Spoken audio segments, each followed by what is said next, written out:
mwanadamu angefahamu kadiri siku inavyozidi kusogea, basi mauti yanamkimbiza, mauti yanamkaribia. Enyi ambao zikifika siku zenu za kuzaliwa, mwawaalika watu, mwatengeneza keki, lakini pia mnaimba happy birthday, mnapongezana. Wapongezana kwa lipi?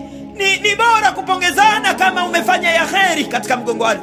Umemridhisha nini Allah tabaraka wa taala? Tumia siku hiyo kufunga, tumia siku hiyo kumtaka Allah tabaraka wa taala istighfari, kwa sababu kadri miaka inavyokatika ndivyo mauti unavyokukimbilia na unavyokusogelea. Jua kwamba umepunguza katika umri wako mwaka mzima, mauti imekukaribia. Faliya'lamu anna al-insana anna al-mauta masrahu, mwanadamu angejua mauti anamkimbiza, basi asingeacha kukaa katika nyumba za ibada.